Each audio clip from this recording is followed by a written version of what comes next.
Bossa Nova e Jazz. Quais são as semelhanças? Quais são as diferenças? Como cada estilo surgiu?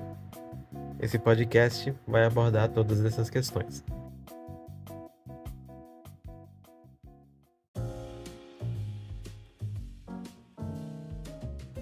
O surgimento do jazz data até o século XIX.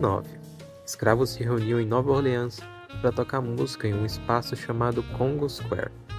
Nesse espaço, os escravos dançavam, tocavam música e faziam rituais livremente, sem supervisão, a não ser pelos olhos de muitos espectadores que paravam para assistir. A tradição começou antes de 1820, juntando escravos de diversos países e todos eles introduziam um pouco do som único da sua nação ao som que era produzido lá.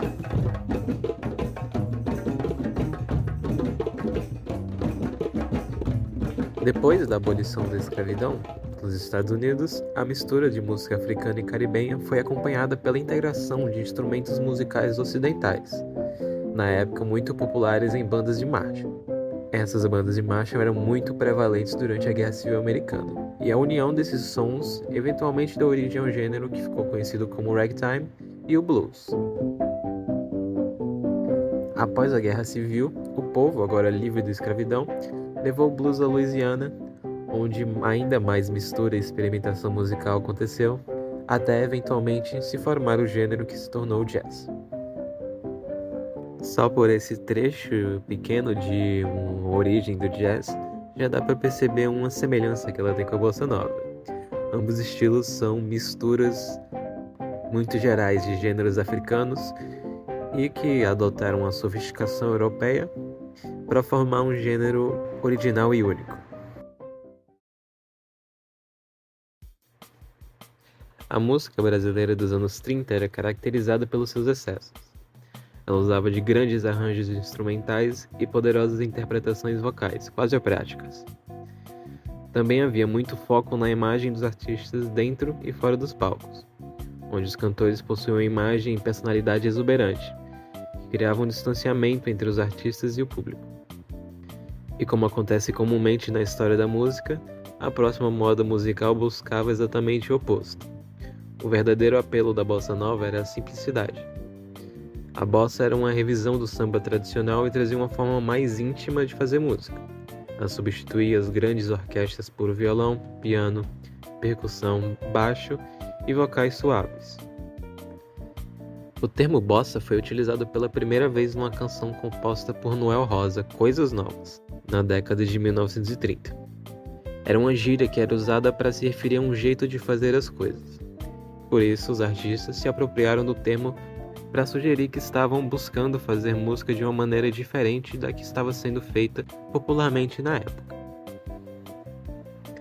Cantores Dick Farney e Lúcio Alves, populares na década de 50, tinham um jeito de suave e minimalista de cantar. O Dick Farney passou 2 anos tocando piano jazzístico nos Estados Unidos e, quando voltou para o Brasil, fundou o clube Sinatra Farney Fan Club.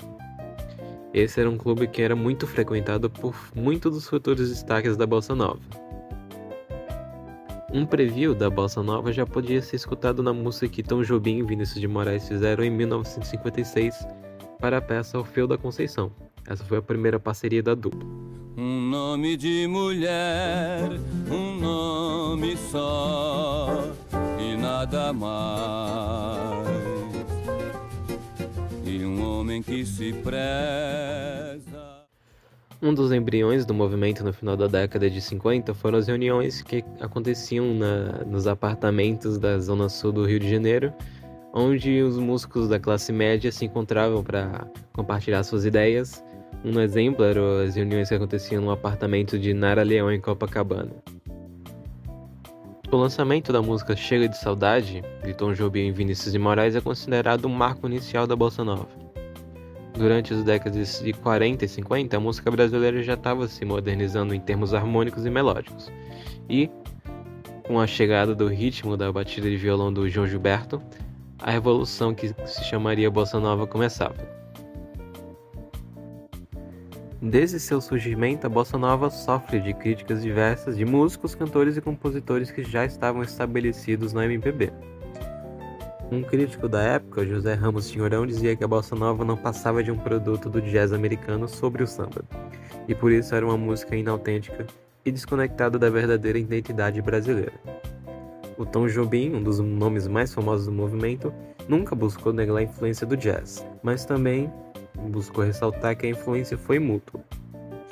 Ele diz: os músicos de jazz foram seduzidos pelo ritmo sincopado e pelas harmonias sofisticadas da bossa nova, assim como a geração que a criou, na década de 50, havia sido influenciada tanto pelo jazz moderno de Shorty Rogers, Chet Baker, como pelos mestres da canção norte-americana como Gershwin e Cole Porter. They're writing songs of love, but not for me. A lucky stars above, but not for me. A insensatez que você fez, coração, mas sem cuidado. A bossa nova era um troço brasileiro, né? Que os brasileiros se esforçaram muitíssimo para que a bossa nova fosse jazz. Quer dizer, isso foi um esforço, né? Uma forçação de barra incrível. Quando surgiu a bossa nova, por exemplo, na voz do baiano João Gilberto, Chega de Saudade, na...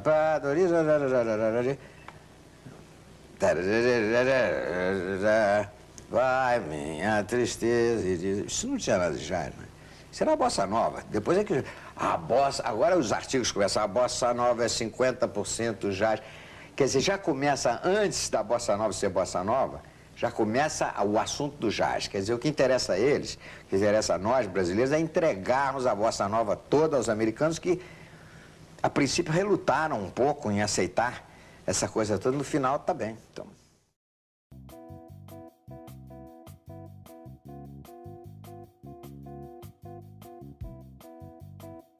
Como já foi citado, o primeiro álbum do ritmo da bossa nova foi o Chega de Saudade, de João Gilberto, lançado em 59, mas a verdadeira popularização do estilo no mundo só aconteceu em 1954. Isso foi quando o brasileiro lançou um álbum com Stan Getz, saxofonista estadunidense. Enquanto a bossa explodia no Brasil, que estava entusiasmado pelas harmonias e pelos ritmos inéditos, o jazz passava por uma crise, tanto artística como comercial. Com o passar da década e o surgimento dos novos gêneros populares como rock and roll, muitos dos artistas de jazz estavam procurando uma forma de renovação musical. Alguns viajavam para outros países para buscar inspiração, alguns vieram para o Brasil e entraram em contato com a rica música popular brasileira da época. Um desses era Don Payne. Ele levou de volta aos Estados Unidos vários discos que havia conseguido no Brasil e mostrou ao seu vizinho Stan Getz. Getz rapidamente se enamorou da sonoridade do samba brasileiro e produziu os álbuns Jazz Samba e Big Band Bossa Nova nos anos seguintes, ambos fazendo bastante sucesso.